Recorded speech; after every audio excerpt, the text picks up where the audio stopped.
l'actualité automobile. Faites le plein.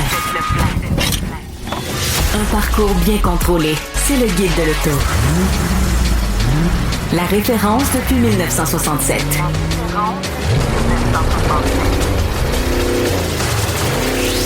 Le Guide de l'auto. Bonjour tout le monde, bienvenue au Guide de l'auto. Louis-Philippe Dubé au micro principal en compagnie de Hugues Gonneau. Bonjour. Aujourd'hui, on est tous les deux pour vous faire cette émission-là qui va être assez garnie en actualité. Certaines plus intéressantes que les autres. Ben, pas intéressantes, sont toutes intéressantes, mais il y en a qui sont plus excitantes que les autres, on va exactement. le dire. Fait qu'on va vous faire un premier bloc d'actualité bien détaillé. Puis en deuxième partie d'émission, on va vous parler de la Pontiac Grand Prix. 68-72. 69-72. Merci, Hugues. Donc, on va faire ça en deuxième partie d'émission. Pour commencer, très excité de la nouvelle qui est sortie de chez General Motors. Oh oui. Avec la nouvelle Chevrolet Corvette Grand Sport. Et on réanime un peu, on ramène l'appellation Grand Sport dans la Corvette. C'est pas la première fois qu'on fait ça. Non, pas du tout. Et puis, on ramène aussi le LS6. Puis c'est pas la première fois qu'on fait ça non plus. LS6, on l'a déjà vu dans l'historique chez GM. Mais là, on attendait cette nouvelle génération-là de moteurs, les nouveaux moteurs V8 chez General Motors. Et là, ben, on a comme un aperçu de ces nouveautés-là. On a dévoilé deux véhicules, la Chevrolet Corvette Grand Sport et la Grand Sport X, qui est évidemment celle, avec le X, remplace la Corvette E-Ray. Hybride. Alors, on va commencer tout de suite par la Grand Sport. Grand Sport qui se situe un peu dans le milieu, là, avec un espèce... Entre une Z51 et une Z06. Parfait, c'est ça. Donc, offre quand même une bonne dose de performance avec cette nouvelle génération-là de V8. Bon, je parle un peu. Je veux parler du moteur en tant que tel, là, parce que c'est la pièce maîtresse de ce véhicule-là. 6,7 litres de cylindrée, 535 chevaux, 520 livres-pieds de couple pour ce nouveau LS6. En gros, là, de l'ancien moteur, on va améliorer ça de 495 chevaux à 470 livres-pieds de couple comparativement au bloc actuel de 6,2 litres. Donc, une amélioration typique d'une sportive chez GM, ça niaise pas. Là. On y va avec une nouvelle génération de moteurs qui va être beaucoup plus performante. La liste des améliorations de ce moteur-là est quand même très, très longue. Je ne passerai pas à travers tout. Ah non. Tu sais, bon, les gens à la maison ou dans l'atelier qui connaissent les moteurs LS savent que une bonne valeur, performance dans ces véhicules-là. Il y a un truc qui est fantastique, c'est que ils ont gardé ce qu'on appelle le small block. Ils ont gardé la même anthrax de 4,4 pouces depuis 1955. Ouais. C'est le chiffre l'alésage, là. Ouais. C'est l'anthrax entre les cylindres, si je me souviens bien. Et c'est le chiffre magique, 4,4 pouces.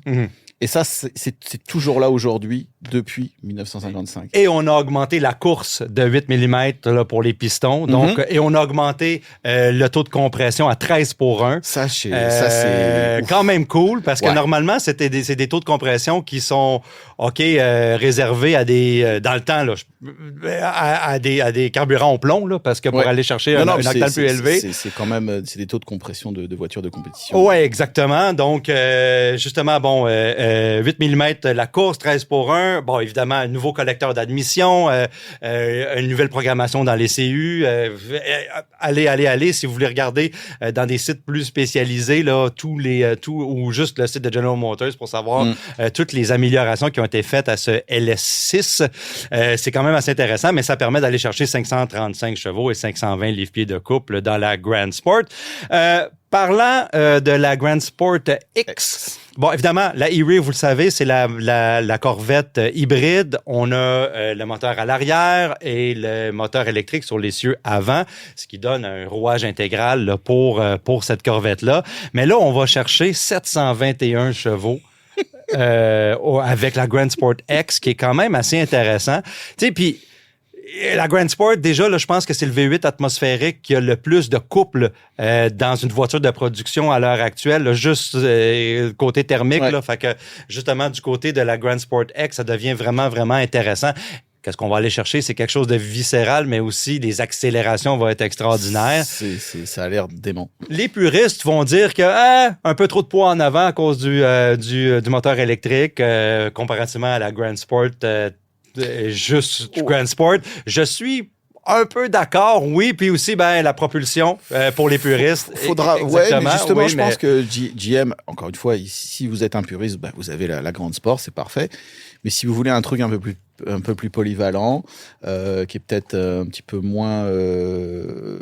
moins difficile à maîtriser, et surtout qu'offre le silence. Donc, si vous avez des voisins chiants qui aiment pas le bruit de voiture, vous avez un véhicule électrique pour sortir de chez vous. Donc, ça reste quand même très pratique. Je pense que la GM offre le meilleur des deux mondes. Ouais, vous en voulez pas. Comme on le faisait avec la E-Ray, mais vous n'êtes pas obligé de l'acheter. Ouais. Mais vous voulez un petit moteur électrique à l'avant qui va vous donner un boost supplémentaire, qui va vous offrir un 4 roues motrices, qui va vous donner un petit peu plus de polyvalence. Vous l'avez. Et le chiffre de performance est quand même assez intéressant.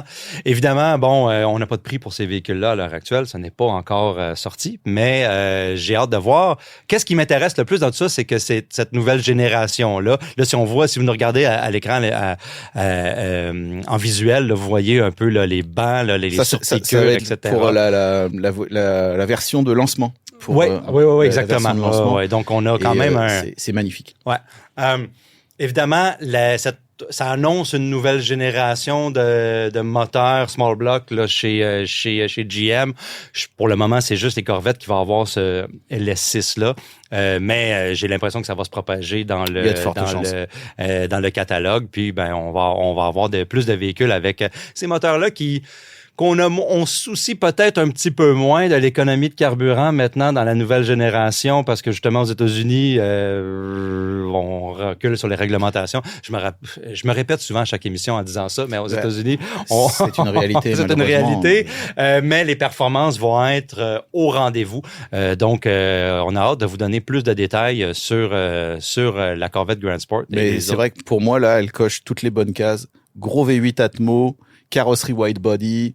Quand j'ai découvert la voiture, j'ai fait écoute, puis si vous lisez l'article sur le guide de l'auto parce qu'il y a tous les ensembles de performance, le freinage, etc., la suspension Magna-Ride, c'est une voiture quasiment sans compromis, tu sais. C'est ça, puis tu te dis mais pourquoi aller chercher une supercar anglaise ou italienne, quoi?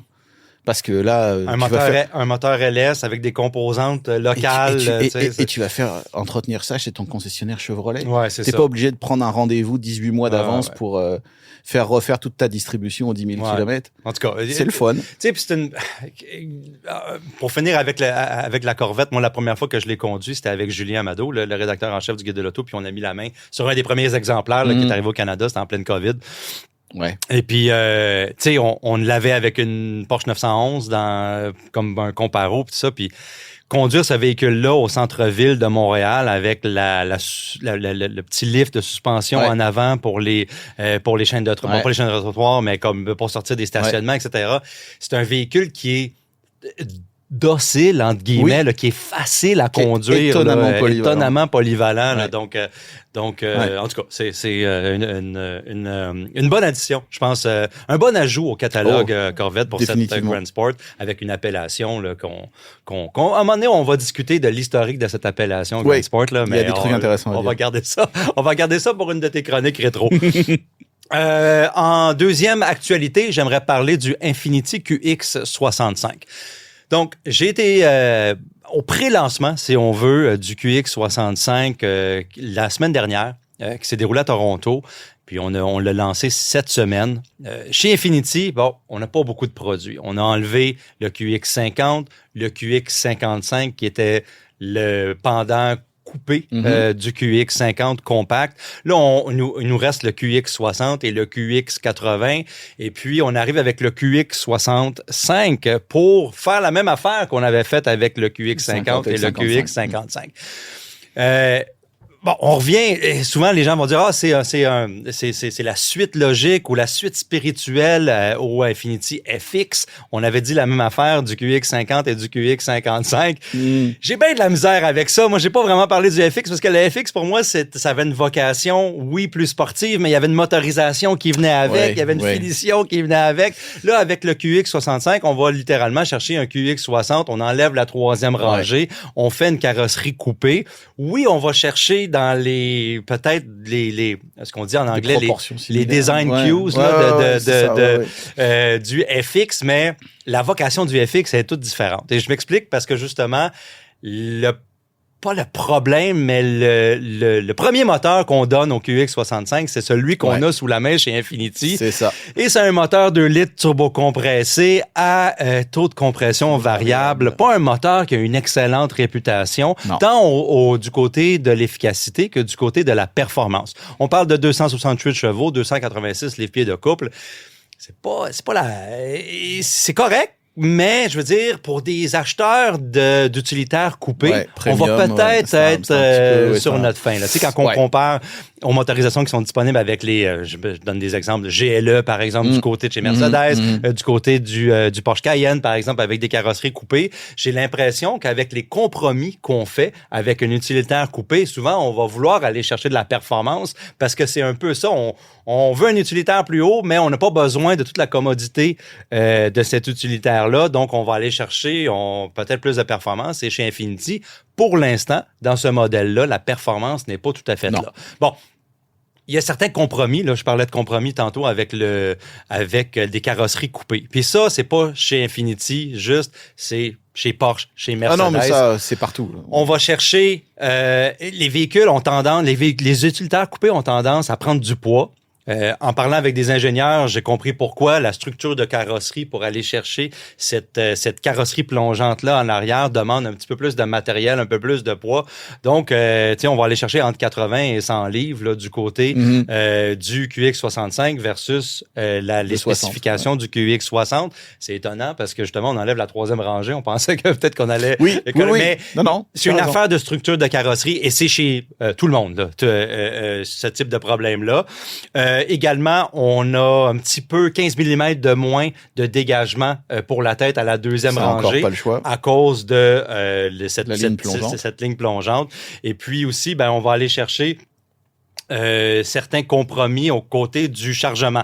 En fait, le QX60 offre 1178 litres avec la troisième rangée repliée et en arrière de la deuxième rangée du QX65, ce qui est configuration pour configuration là, à égal, on va aller chercher 1014 litres. Donc, c'est-tu beaucoup? C'est-tu pas beaucoup? Ça dépend de vos besoins. Les gens qui achètent le QX65 coupé ont peut-être pas l'espace de chargement comme priorité. Donc, ce sont certains petits compromis qu'on va chercher. Mais regarde, de toute façon, le coût de développement d'un tel véhicule est quand même relativement réduit. Oui, exactement. Le 60 est développé. Les coupés se vendent. Même si, depuis le lancement du X6, qui a été vraiment le modèle qui a lancé cette mode, je me pose de manière très agressive. Je me pose toujours la question, qui achète ça et à quoi ça sert? Mais bon, ça c'est Ils les vendent. Mais ça se vend, ça se vend partout dans le monde. Et ils les vendent plus cher, généralement. Les exemples que j'ai donnés tantôt, j'ai pas de prix, ils sont toujours plus chers à les couper. Toujours. Et c'est juste pour le style, parce qu'en fait, en termes de matériaux, il y en a moins. Ouais, c'est ça. Puis il y a quelques petits compromis aussi. Et en fait, je me pose la question, mais ça se vend. Donc, Infiniti serait quand même complètement fou de se priver de ce marché-là. Oui, absolument. Vous regardez l'intérieur, c'est essentiellement un QX60. On a des configuration d'écran similaire, beaucoup de boutons physiques. Nous autres, vous savez qu'on aime ça au Guide de l'auto, les boutons physiques. On peut blâmer un peu Infiniti d'être à l'arrière côté technologie, mais ça a ses bons côtés en ce sens-là pour avoir ces commandes-là physiques. Et puis, surtout chez Infiniti, on va chercher quand même un modèle d'assemblage, une finition qui est bonne. J'ai rien à reprocher de ce côté-là. Puis ça va fonctionner. La qualité va être là également. Donc, c'est un véhicule qui est à surveiller, mais est-ce que, la grande question, est-ce que c'est le QX65 qui va sauver la marque Infiniti en Amérique du Nord? Où est-ce qu'elle est? Là? À lui tout seul, non. Mais si c'est le début d'une nouvelle offensive produit, pourquoi pas? Oui, ouais. Puis, j'ai pour mon dire que, en tout cas, je regardais ça hier soir, puis je me disais, tu sais, si on la regarde la devanture du QX65, QX60, j'ai vu des rendus avec un peu d'aide de l'intelligence artificielle qui m'ont sorti une belle Q50 avec cette devanture-là, avec un moteur de 450 chevaux et une transmission manuelle. Et je me disais, quelle opportunité pour Infiniti dans un marché où est-ce que, encore une fois, Louis-Philippe, tu vas le répéter, on recule sur les réglementations environnementales.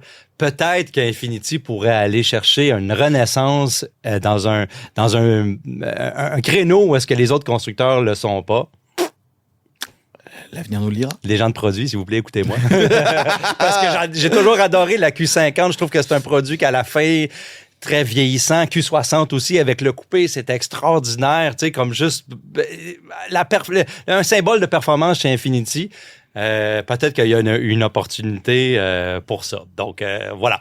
C'est pas mal tout pour le QX65. En fait, on va avoir plus d'informations sur le prix et la disponibilité, mais on continue avec les utilitaires coupés dans les marques de luxe. Hein. Ça n'arrêtera pas. Oh non. Mercedes Maybach, classe S. Écoute, on a déjà parlé, toi puis moi, de la classe S, la nouvelle classe S qui a débarqué. Mm-hmm. Et puis cette semaine, on a vu en fait le summum de la classe S qui sort de la maison Maybach. Encore une fois, tu peux nous parler dans une chronique rétro de où est-ce que ça vient et qui est Maybach, on l'a déjà fait. etc. On l'a déjà fait. On a parlé des 57 et 62 de 2002. À l'époque où Maybach était encore une division autonome, parce que maintenant c'est un logo supplémentaire, c'est la finition haut de gamme de la classe S, mais c'est pas considéré comme une division autonome. Ouais, c'est ça. Donc des véhicules qui ne se vendent pas à gros volume au Canada, classe S, la Mercedes Maybach classe S, mais qui est très populaire dans certains marchés où est-ce qu'on va chercher le summum du luxe et de la personnalisation avec la division manufacture chez Mercedes. Alors, la classe S, elle est 18 cm plus longue. La classe S de Maybach, elle est 18 cm plus longue que la version classe S à empattement allongé. Exactement. Donc, une limousine, là, ça, pour vous regarder à la télévision, là, c'est, tu sais, bon, on connaît la Mercedes Maybach classe S, mais pareil, on dirait qu'elle est toujours plus longue, toujours plus opulente. Parce qu'il faut bien pouvoir allonger ses jambes à l'arrière, là. Écoute, tu sais, siège de première classe, en deuxième rangée. Somptueux ne commence pas à décrire ce que c'est à l'arrière. S580 avec une puissance de 530 chevaux et offerte avec le V12. Hein, de 6 litres qui développe 621 chevaux. Fait que, en tout cas... Méchante bête. Méchante bête. Puis je reviens avec les besoins de personnalisation de cette clientèle-là, parce que quand on regarde les images du véhicule dans l'habitacle, et cette clientèle-là va aller chercher le petit réfrigérateur avec les flûtes à champagne, les surpiqûres, les designs sur mesure. Et puis, il y a cette espèce de configuration de peinture qui est 2 tons chez Maybach, qui est toujours... on va l'avoir dans le GLS, par exemple, de Maybach, qui... fait rêver un peu, là, je pense, là, du côté de la personnalisation pour la Mercedes de classe S. Ça lui donne quand même une très, très belle allure. Moi, j'aime beaucoup les peintures de ton. Oui, c'est vrai. Ouais, c'est quelque chose. Là. En tout cas, c'est... Encore là, on n'a pas tout à fait de prix pour la Mercedes. Mais qui s'en soucie à ce niveau-là, de toute façon. Mais si tu regardes là, dans les images, et cette année, où je pense que c'était l'an dernier, ils ont commencé à aller chercher les motifs qui rappellent, ici, on le voit à l'image, là, Louis Vuitton. Je ne sais pas si tu as déjà regardé la puce. Mais c'est des logos Maybach. C'est assez élégant. Et ils ont fait des roues avec ça aussi. Ah oui. Oui. Ouais. Et non, c'est assez spectaculaire. Mais ils savent plus quoi inventer, effectivement, pour chouchouter leur clientèle. Donc, il faut toujours... Je pense qu'ils s'inspirent des commandes spéciales passer à la division de personnalisation manufacture. Et après ça, il se dit, on va faire va le faire en série. On va le faire en option. Mais ils savent plus quoi faire. C'est des logos illuminés. C'est tout. Tout ce qu'on peut imaginer de trucs. C'est de série. Okay. Et puis après, vous pouvez encore en rajouter. Ouais, c'est ça. Je veux parler de données et d'implications de grandes compagnies tech dans l'automobile.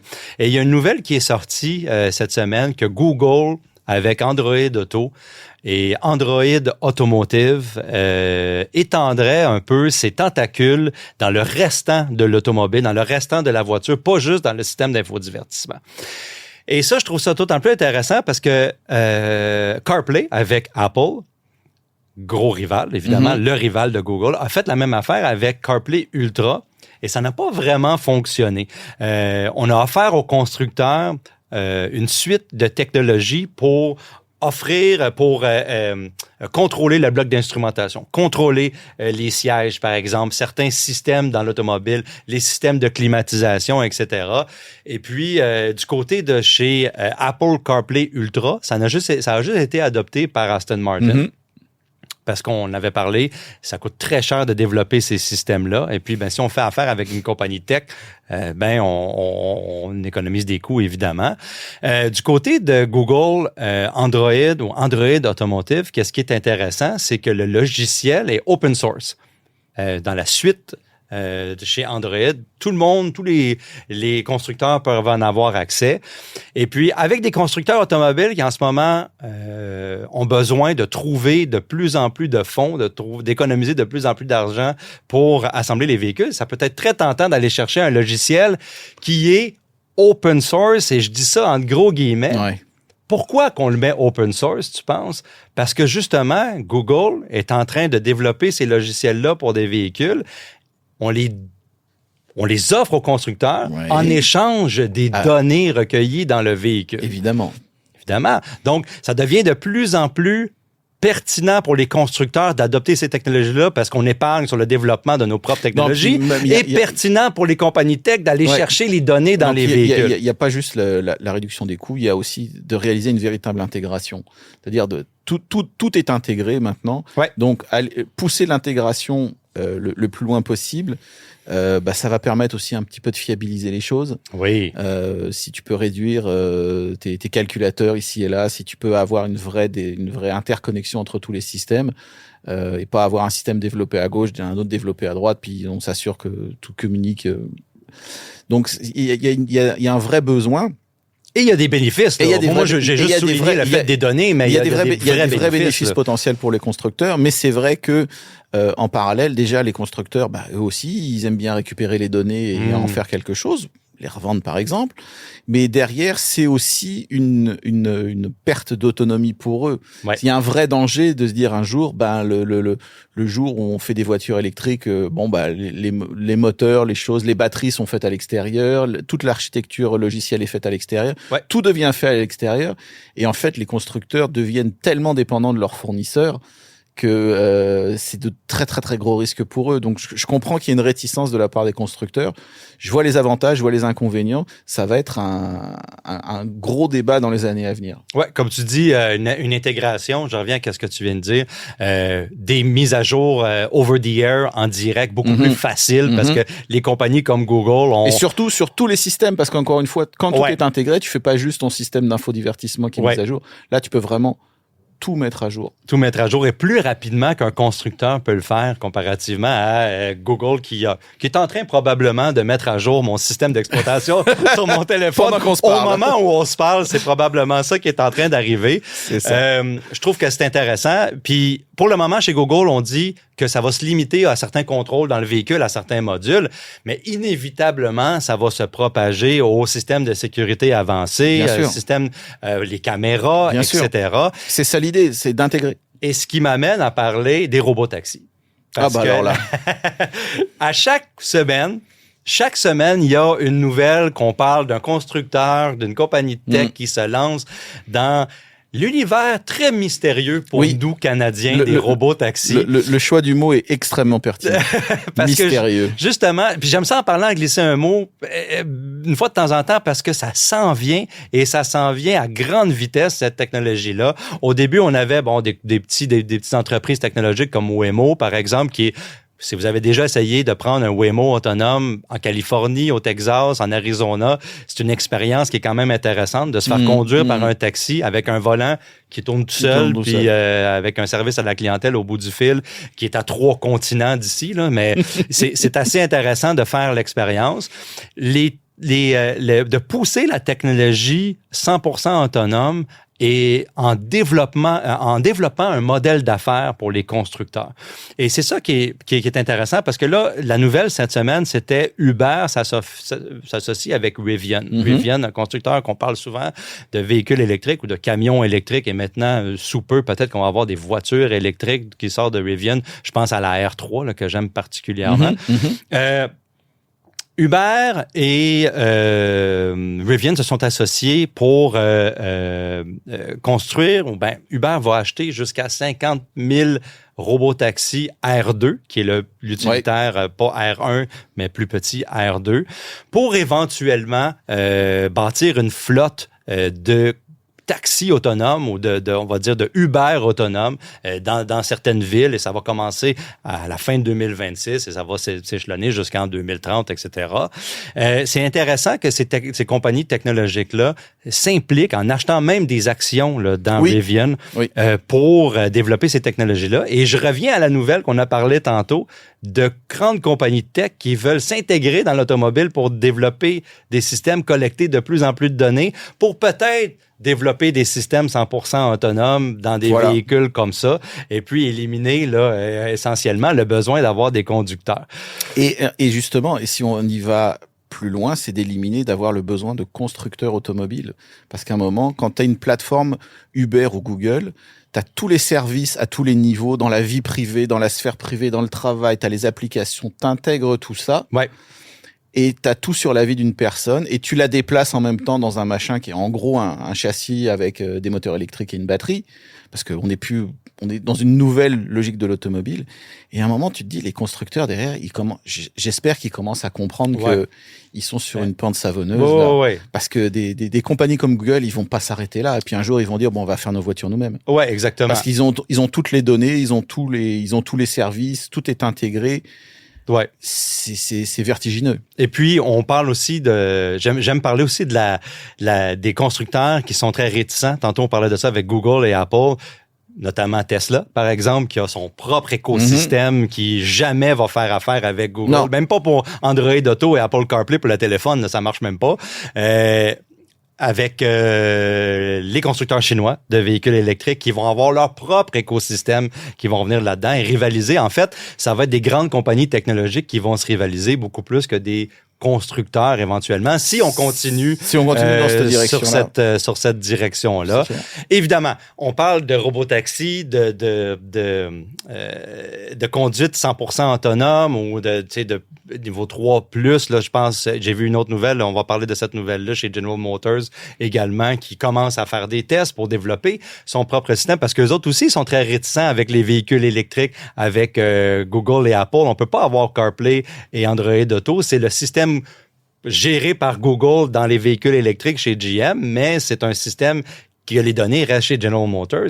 Et là, maintenant, on commence avec le Escalade IQ pour faire un système 100% autonome. On se base sur les données du Super Cruise qu'on a collectées à travers les années, etc. Donc, ça arrive un peu dans les coulisses. Parce que nous, on voit des nouveaux véhicules, on voit des chiffres de performance, etc. Mais dans les coulisses, avec les grandes compagnies technologiques, il y a des centaines de milliers de kilomètres qui se roulent et qui sont enregistrés en données et qui sont traités par l'intelligence artificielle pour simuler la conduite de ces véhicules-là. Ou est-ce qu'en ce moment, même si on n'est pas rendu là, ça va arriver très, très vite. On n'a pas besoin de le répéter. Conditions météorologiques. Tu sais, chez nous, on a toutes sortes une brochette de facteurs qui vont... les législatives aussi, là, par exemple, des pays qui sont un petit peu plus réticents à non seulement avoir des véhicules de 10 000 livres comme le IQ qui est là, le gros escalade qui se promène sans conducteur, peut-être du côté législatif, ça devient un problème de responsabilité. Exactement. Par contre, ils deviennent de plus en plus efficaces, plus en plus affûtés dans leur sens, ces véhicules-là, et puis collectent de plus en plus de données. Là. C'est exponentiel. Donc voilà, votre petite mise à jour technologique du côté de ces constructeurs-là. Mais il y a des constructeurs pour qui ça va pas super bien dans l'électrification et les données et la technologie. Et je pense à 2 constructeurs, notamment Honda, avec son projet Afeela, qui était fait en collaboration avec Sony. Hein? Ouais. Un véhicule qui a tout commencé, l'aventure de ce véhicule-là, ça a commencé en 2022 au CIS, là, si je ne me trompe pas. Ouais, c'est ça. Puis là, Sony voulait faire sa propre voiture pour embarquer un peu sur le train de la collecte de données du grand ou du géant technologique qui embarque dans cette aventure-là. Était aussi fournisseur de tous les capteurs, de l'intelligence, de l'électronique. Donc, c'était de dire, voilà, eux aussi voulaient un peu faire du Google ou des choses comme ça et prendre un pied dans tout ça, mais voilà, ça part en cacahuète.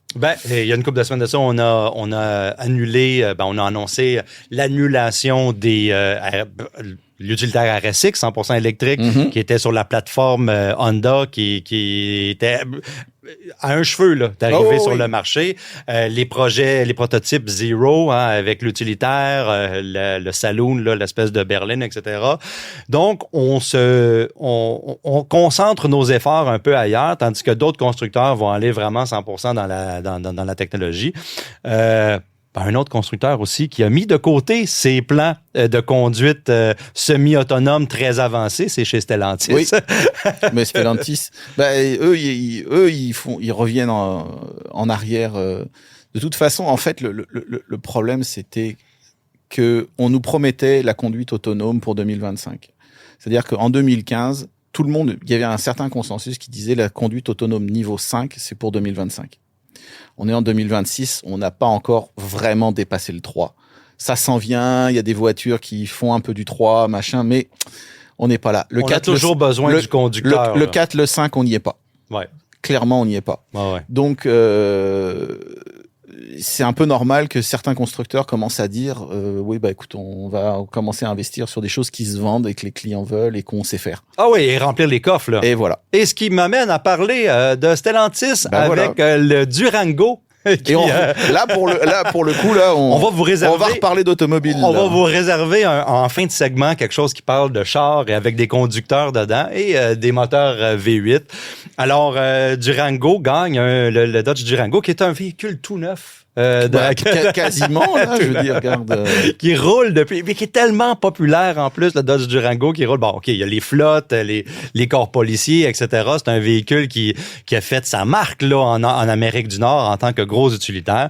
Mais là, on lui donne le V8 de 6,4 litres qui s'insère là avec le V6. Après ça, on a le MI de 5,7 litres. Le 6,4 litres. Et puis après ça, le SRT L4, là, j'ai pas besoin d'en parler. La bombe. Fait que à chaque semaine, on parle de comment que Stellantis va mettre un autre gros V8 MI ou remettre un gros V8 MI dans un véhicule, voilà. Et puis, ça va se vendre comme des petits pains chauds aux États-Unis. Et c'est la stratégie de renflouage de coffre là, du côté de chez Dodge. Là, on a ces moteurs-là, ils sont payants, ils sont payés. Exactement. Et puis, on veut tous que Stellantis s'en sorte, c'est pas la question. Donc, allez-y, mettez des V8 en attendant. Mais j'espère qu'ils ont un plan B le jour où la situation va retourner et que les normes environnementales vont finir par se durcir. C'est inévitable. C'est ça. Fait que on a ces choix-là maintenant. Et pour terminer, toujours chez Stellantis, la semaine prochaine, je vais assister à un événement annuel, le Jeep Easter Safari, qui se déroule à Pâques ou alentour de Pâques tous les ans. Et puis, si vous avez suivi le Guide de l'auto dans les dernières années, vous avez vu les concepts qui sortent du Jeep Easter Safari et c'est quand même assez cool parce que quand on parle de concept, souvent dans le domaine de l'automobile, on va regarder des véhicules qui sont immobiles, on peut pas rentrer dedans, on peut pas regarder à l'intérieur. Les concepts qui sont dévoilés au Jeep Easter Safari, tous les ans, on peut les conduire. Oh oui. Et c'est ça qui est fort intéressant, que je trouve que chez Jeep, cette année, ben, ça revient à dire encore plus qu'on va parler de grosse motorisation, de retour à l'arrière. Tu sais, on va dire pour le pire, mais aussi pour le meilleur, dans des designs qui vont chercher l'héritage de la marque. On va miser beaucoup sur ça, d'après moi. Et puis, ce qui m'amène à parler de 3 de ces concepts-là. En fait, on a vu 5 concepts jusqu'à date et on en réserve quelques-uns additionnels qui vont être dévoilés la semaine prochaine quand je vais être sur place. Et pour commencer avec le Enville 715, ce Wrangler, Jeep Wrangler Enville 715. Écoute, on a comme un Jeep Overlander avec une partie avant qui ne va pas s'en rappeler Comanche un peu, là, si on regarde chez Jeep, avec les 2 lumières, l'espèce de forme carrée. Évidemment, il est animé par un V8 MI 392. 392, ce sont 3 chiffres qui vont revenir aussi sur la table souvent en fin de semaine ou dans les prochaines semaines. Ouais. Et ça rappelle là plutôt, moi je trouve que ça a l'air d'un Comanche, mais ça rappelle plutôt les SJ des années 60 là, dans l'Overlanding avec ce véhicule-là 100% fonctionnel, évidemment. On va pouvoir jeter un coup d'œil sur ce concept-là. Jeep Wrangler Buzzcut, qui est le deuxième concept, évidemment, moins glamour sous le capot avec 2 litres turbocompressés chez Jeep. Par contre, on a cette espèce de configuration-là coupée à l'arrière qui est fort intéressante. Et le snorkel là, sur le côté pour la conduite en route un petit peu plus boiteuse. J'ai hâte d'entendre le bruit que ça fait, un 2 litres turbocompressé de chez Jeep avec un snorkel dessus. Ça va être assez drôle. Je suis sûr que c'est pas la première fois qu'on entend ça, mais pareil, ça va être drôle à voir. Et en fait, 4 concepts aujourd'hui. En fait, 3 concepts, oui. Jeep YJ Pioneer, qui est mon préféré. Ah, clairement. Écoute. Clairement. Cherokee XJ 1984 comme base. On a vraiment là le look parfait qui fait rétro des années 80. Et on l'a chaussé de jantes rétro. C'est juste pour donner là, le look c'est fabuleux. Du Cherokee XJ qui, en tout cas, qui donne vraiment, là, j'espère embarquer dans ce véhicule-là et ça va se sentir encore là, le Jeep des années 80. Ah oui, non, c'est clair. Non, c'est fabuleux. Et puis pour encore plus d'esprit rétro, il a gardé son 2,8 litres original. Mais ramenez-nous ça, bordel. C'est bon. C'est magnifique. En tout cas, restez à l'écoute là, au Guide de l'Auto cette semaine parce que je vais être capable de vous présenter de ces concepts-là et d'autres concepts. Donc, au retour de la pause, on va parler de la Pontiac Grand Prix avec Hugues.